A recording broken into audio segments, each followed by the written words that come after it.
What is up, everybody? I'm Nathan, and today I got round 3 of a league that I've been working through. Yesterday was actually both the first and the second round. So you're actually going to get 6 rounds of Magic this week. But we faced Affinity twice in a row and managed to win both times. The second round, if you didn't see it, was maybe an exercise in our opponent having too much hate in their sideboard and diluting their own deck. But I don't know, I'm no Affinity expert. That's just what it seemed like. So yeah, round 3. This is the list. I've talked about it. I think I talked about it in depth yesterday. So I'm not going to go super into it. Yeah, so I'll just go ahead and jump into the match here, which I have queued up. So let's get started. This is not supposed to be here.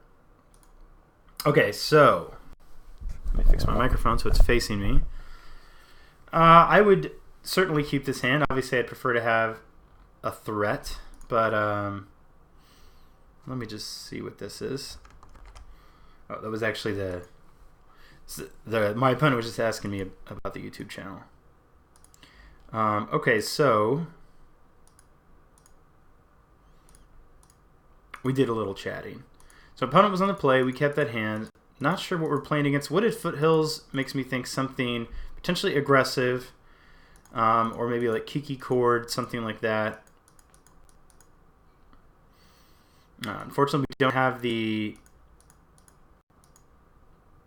spell Pierce. Now, as much as this is always an interesting thing, right? Like, maybe, yeah. So I hate killing Voice and giving them a land.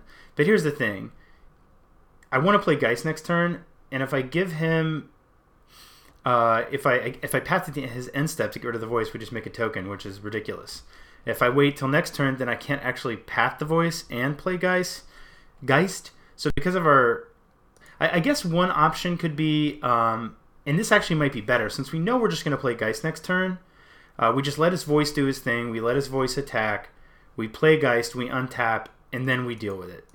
So that might have been a better line. So keep that in mind when you guys are playing.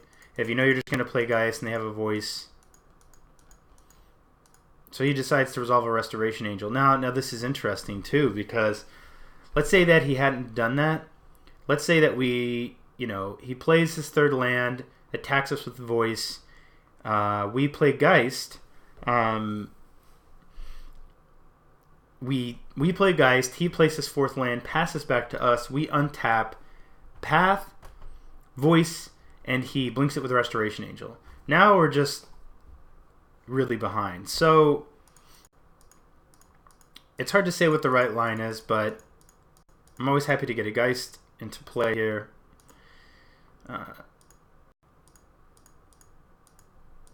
So obviously we can snap path, but I was actually willing to sort of just wait to see what he did, not just snap path and then attack, which if we had done that, if we had done like snap path, then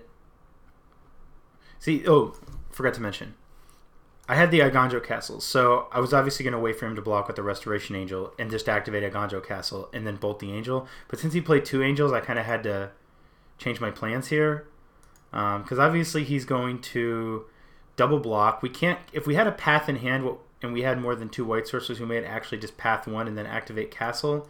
But as it stands, of course he's going to double block.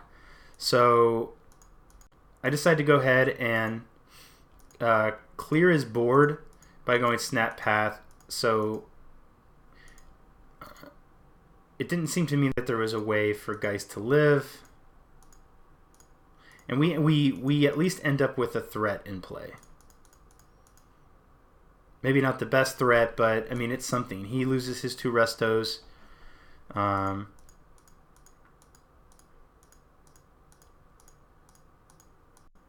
here, obviously, the plan is to end step play Vendilion Click, because that'll be 1, 2, 3, 4, 5, 6, 7, 8. So we got him really close to dead. He can't crack this fetch.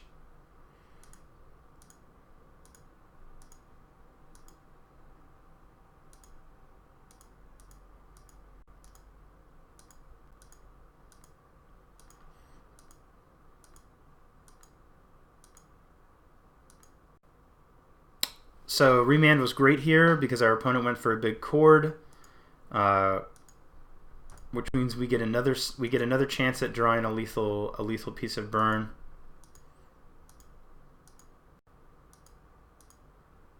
And our opponent wasn't exactly dead, but maybe he just had a land in his hand or something like that. But I don't. Yeah, that doesn't work. I didn't get to see what we would have drawn, but this would have been 3, 4, 5, 6, 7, 8. So technically our opponent would have been at 1, but maybe either he miscounted or felt like that was enough. So let's check out this second game. Actually, before I jump into the game, let me talk about how I boarded. I kind of made a mistake, and I think what you want to do in this matchup is you just want to try to pressure them as much as possible. And actually, what you probably want to do here, because everything is reasonable, you could potentially... Well, the way I actually boarded was... Let's just line this up here, because it was a mistake. I tried to go the control deck route. I believe I brought in an Elspeth, a Wrath of God, Timely Reinforcements.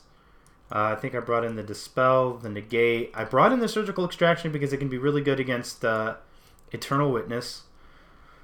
I brought in the... I think I brought in Kuranos. I may have brought in Counterflux. I don't think I brought in all of this. Anger of the Gods. This is what I was looking at. I think I just went ahead and took out the Geists. And I think I took out the Spell Snares, because really they just hit Voice. I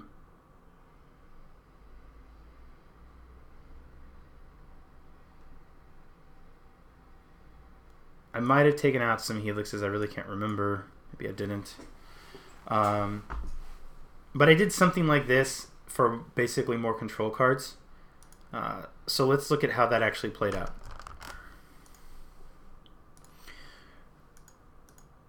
Okay, so opponent's on the play. I like that this has a surgical, but clearly we just have to mulligan this. We have 1 land. We do actually have a fair number of castable spells, but I decided to keep this even though I had no red mana. I figured it's not like his deck's crazy fast, so we should have time to draw into it. Not really, and we did. Not really worried about the wall. And my plan at this point was actually... And it felt like I might get there. I was thinking, okay, well, we're just going to buy a little time and play Kuranos. And I don't remember exactly what happened with that plan, so let's take a look. Opponent plays a Raging Ravine. I choose to play an island so that I can... Oh, I remember what happened. So I go to play Restoration Angel. And then he plays a Restoration. Oh no, he corded for a Restoration Angel. So this kind of got me a little worried. Mainly because he just has to go land Kiki Jiki and we're dead. So as much as I wanted to go ahead and slam this Kuranos, I just felt like tapping out to do it was kind of dangerous. We had plenty of removal spells, so I thought, okay, well, we'll just play the Colonnade. Path this Restoration Angel to get rid of it and go ahead and start getting in for damage. And again, just kind of hoping to lean on this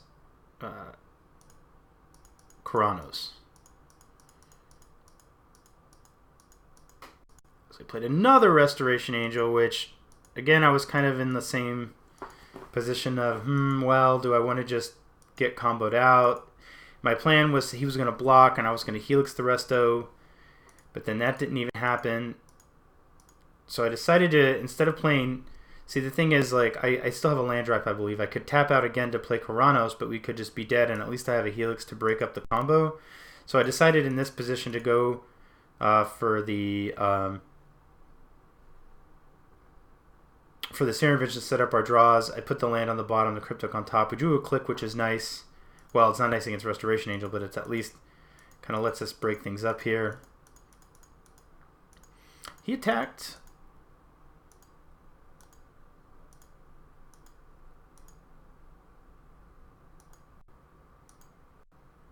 We clicked in response. He has a bunch of lands and Elish Norn, so I'm like, okay, this game seems like it's probably in the bag. So I did put Elish Norn on the bottom. It was fine to just trade here. Helix the Restoration Angel before he drew in case there's some kind of shenanigans. And then go ahead and play Chronos and try and lock up the game. Our opponent quarter for Sin Collector, but luckily we only have the Chronos. I would have loved... I considered just holding up Cryptic, but I thought getting Chronos in play was just better. So I went ahead and did that. And... so I also knew that he could attack with Raging Ravine and then it gets out of like bolt range, but I also knew we had this Cryptic command to bounce the Ravine at some point. But I still felt like we're just going to win the game on the back of Chronos here.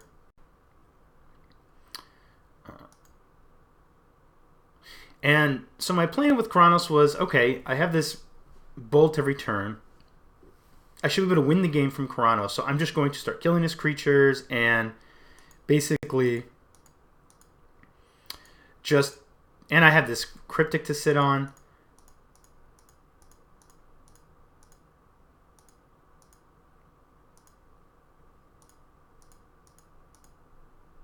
My plan was at this point basically to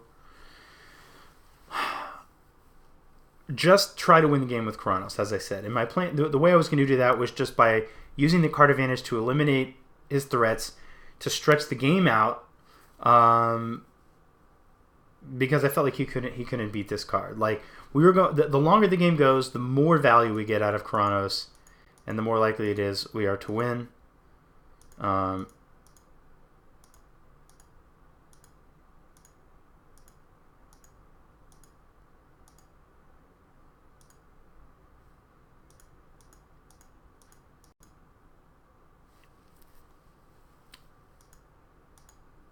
I decided to Helix there. I don't know if it was right, but it's what I decided to do. Go ahead and force the Fulminator.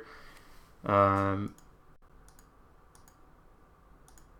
could have used the mana to cast Static Caster, but I decided to still just keep it as a surprise if it was relevant. And I'm also kind of happy here to have this Ghost Quarter. Now, this was a mistake. I should have just attacked with Colonnade. If he had a path, that's fine. But I definitely should have tried to get an attack in here. Revel Arc obviously is annoying. But I decided that, you know what, I'll just kill it with Chronos. I know he has this, but we'll kill it eventually. And all he's going to get back is Sin Collector and Fulminator Mage, which really wasn't that scary.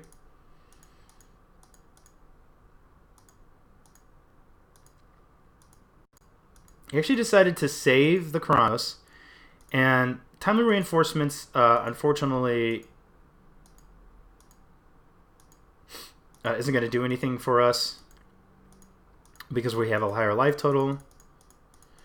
I decided to go ahead and attack with Colonnade.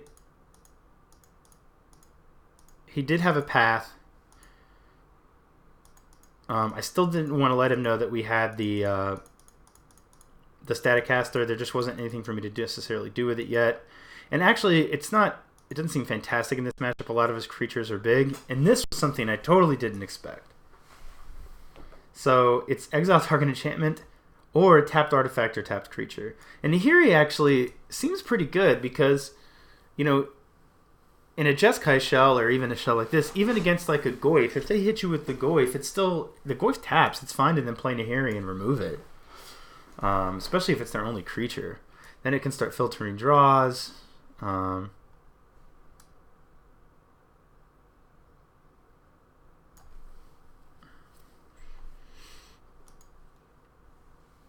So we lost our Chronos, and so now suddenly the game has gone into a direction that I did not expect.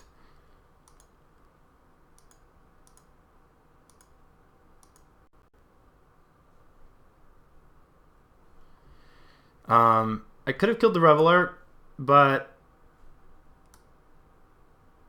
this seemed like it could just be, like I should just go with it.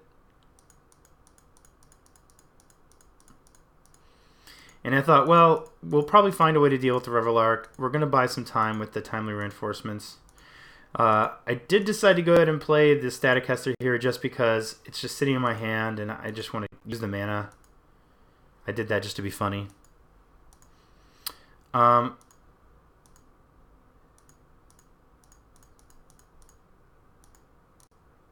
decided to draw step him. He had a path. Again.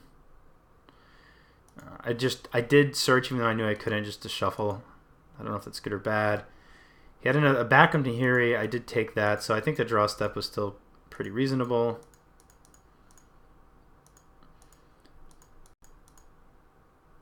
But he drew a Baloth, unfortunately.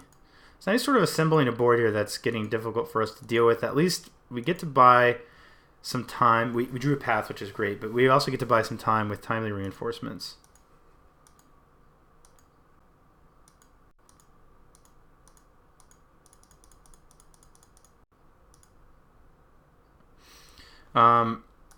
He had the Spellskite. I needed to, like, this thing flies. I was pretty sure he was going to redirect, obviously, but it's not doing anything in my hand anyway. So now if I draw a Snapcaster, which I did, I can actually then path the Revelark. So here, actually, this may have been another mistake. It's hard to say. Probably is. I could have snapped Cryptic this. But I elected to just let it resolve because I thought, okay, well, I'll just maybe Cryptic whatever it is he gets. Which essentially, I just did the same thing. I basically let him get an extra body. Which I probably should have just Cryptic drawed the first one. Because I basically just gave him a 2-1 for no real reason.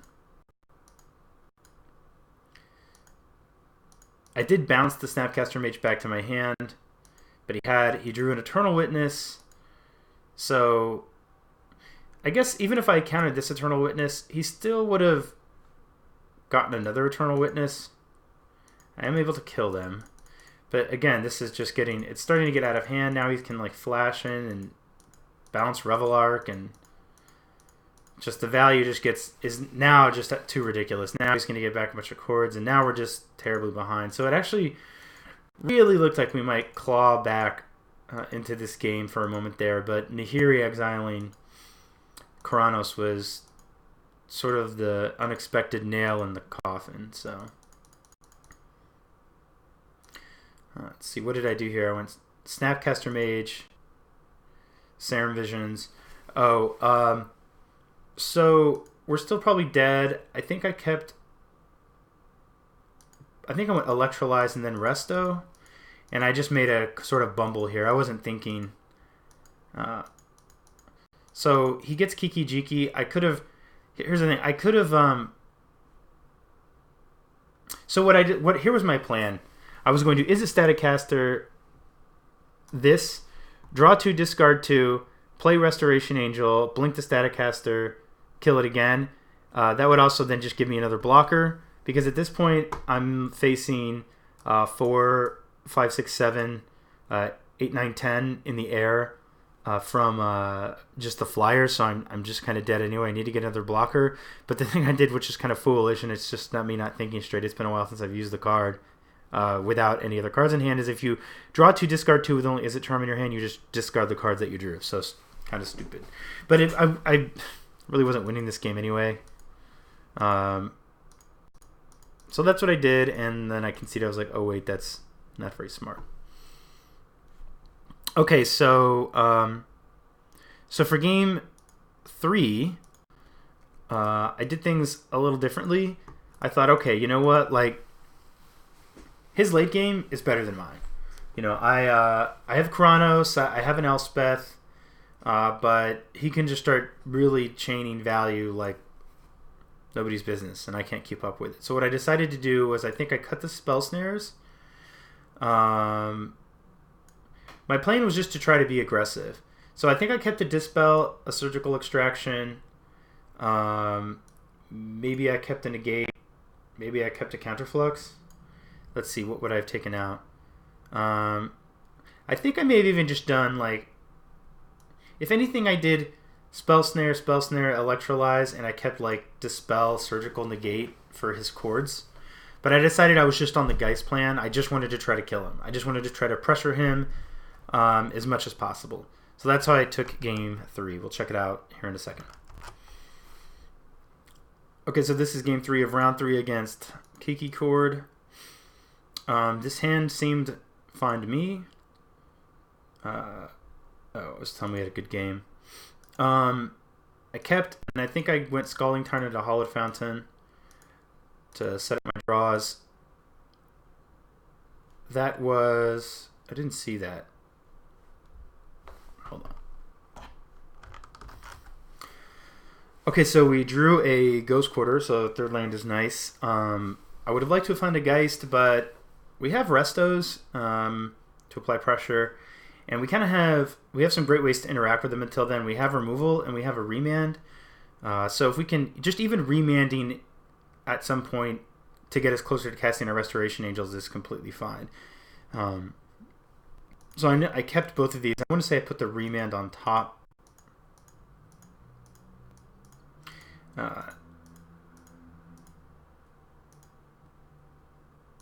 Decided I was fine with the wall.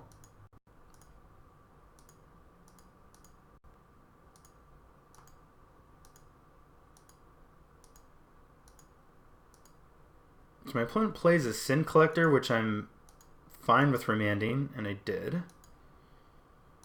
There's our 4th land, which is great.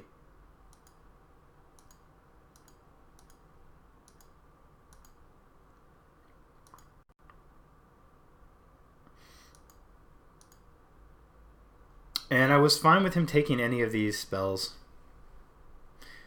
The fact that he took Is It Charm makes me think that he probably had like a chord or something. But at this point, I definitely wanted to just play our Angel on curve and start getting our beatdown on. Hitting a land drop is great. And at this point, we're actually in a great spot because he only has 3 lands. We have a threat in play. If he doesn't have a path, or even if he does, we're not scared of Wall of Roots. But again, I'm fine with that because I'd rather get the Restoration Angel in play. But this actually works even better for us because now we can put 6 power into play and we can just sit back on Snap or Mand.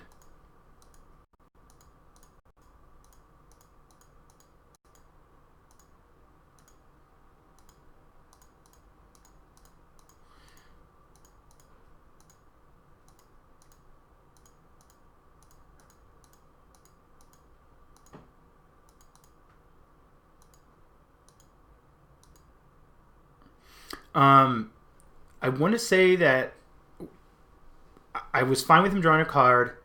I just decided to path. Because, so he bounces this. So I'm fine just with the trigger on the stack. I'm just going to path the Restoration Angel so we can bash for 6. He gets to take our Helix, which I think is fine.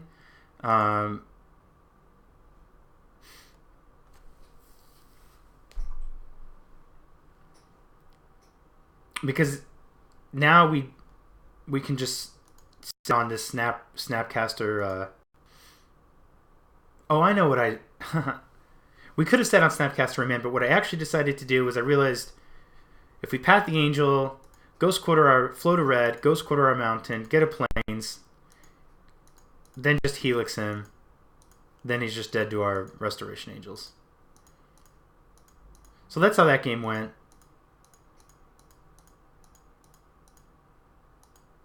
I didn't even see it as I was commentating. So I definitely think that try to kill them as quick. If you're playing like Kiki Chord, I think trying to kill them as quickly as possible is definitely better than giving them a lot of setup time and trying to go long with them because their long is better than ours. Yep. So that was the game, the match. By the way, I am thinking, and this will come up, I like the idea of surgical extraction, but I think I'm going to make it a Rest in Peace. It could also be a Pithy Needle. I'm a pretty big fan of that card. But the thing is, like, this is good against graveyards in some scenarios, but I like that Rest in Peace is just such like a slam the door closed on any decks that really rely on their graveyard. And it's nice to have that option when you come across a graveyard deck that you know Rest in Peace turns off your snap, but it's going to hurt them so much more than it's going to hurt you. So I think I'm going to switch it back to a Rest in Peace for the tournament. Anyway, I hope you guys enjoyed round 3. I will see you tomorrow for round 4. Until then, draw well, smash face.